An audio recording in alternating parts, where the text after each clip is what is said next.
Good morning, everyone. Yes, it is day 2 of National Small Business Week. I am excited because I am a small business, and even though I may be small, I am still big business. So today, as I venture out to a client's office, yes, I'm in the car, and you guys are kind of watching my ride as we go.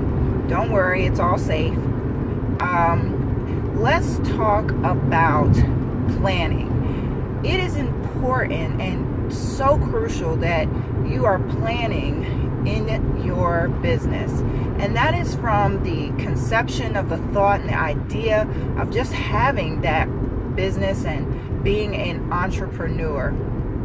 You have to make sure that you understand what all goes into it. And I'm not talking about the money aspect or the actual brick and mortar of your business, but all of the little aspects that may go into it. When you first think about, I want to be an entrepreneur, I want to have my own business, you have to stop and think about that idea that you have and all the little things that go into it.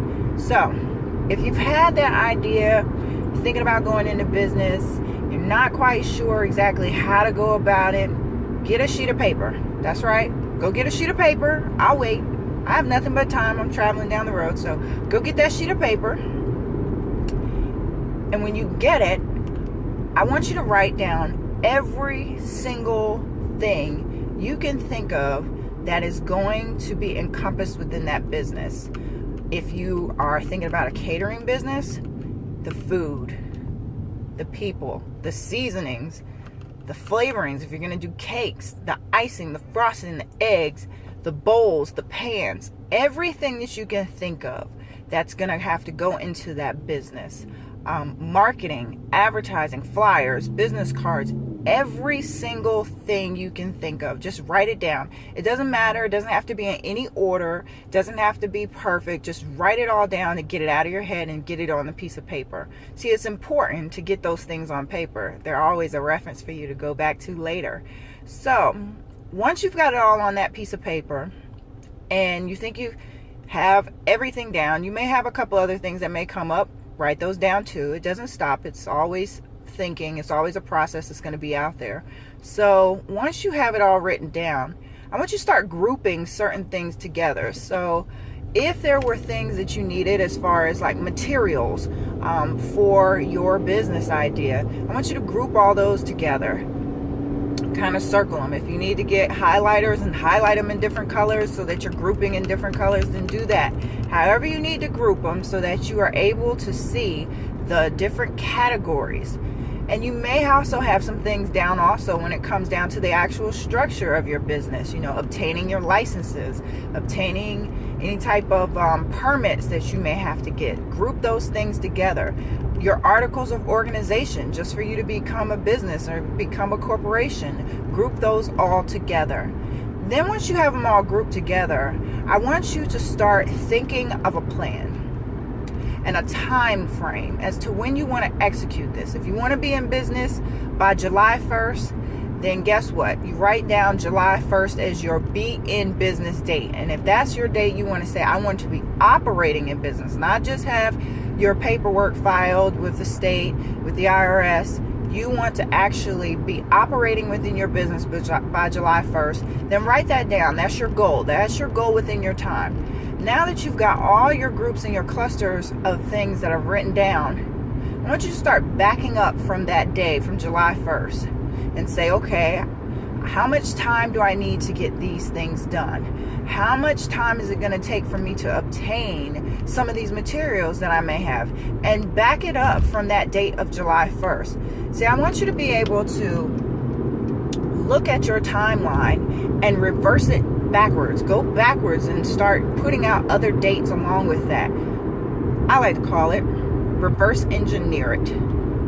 Yes, because this is your design. This is your engineering this design. But you've got to work backwards a little bit in order to go forward. So, back it all up, write it all down, look at the time frame, and see, is it really feasible? Be realistic with yourself. It's okay if you don't hit that July 1st deadline, but you've got to be reasonable, and you've got to make sure that it is feasible what you're trying to do. Be realistic. Be real with yourself. If it's not going to be July 1st and you're trying to cut corners, don't do it, because those cut corners are going to come back and get you. So once you've got it all out and you say, this is exactly what I'm going to do, July 1st, it's going to be operating, then start to take action. No plan, no goal can be set up without action. It's great that you want to do stuff, you can dream all day, but if you don't have action behind those things, nothing is going to get done. For those of us that have it in the spiritual realm, they call it faith without works is dead. Same thing. You can believe all day that's going to happen, but if you don't take the time to put some work behind it, it's not going to come to fruition. So I encourage you to reverse engineer. Take the time to write down those goals, those ideas, those business entrepreneur things that you want to do. It doesn't have to even have a date set initially that you want to be operating. But for those that know that you want to do it one day, go ahead and start putting these things down. It'll help you get a plan to get yourself moving and to get yourself going. Now, once you've gotten into your business, it's important to continue to look at your plan. It's continuous. It's not a process that just because you did it in the beginning, it stops all of a sudden. It's continuous. So you want to make sure that you're always looking at your business. What is it that you've done? What can you do better? Who do you need to speak with who may be able to enlighten you, who may be able to help you? So don't think that just because you did the reverse engineering and you got up and you're now fully operational, that it stops there. It doesn't. So today, 5 May 2015, May 5th, 2015, go ahead, get that piece of paper, get those things down. Let's start reverse engineering and start making these dreams become a reality. Small business is big business. Don't ever think that it is not. I encourage you, and I'll be here for you if you need anything, questions, feel free, post, let me know. So let's start. Plan.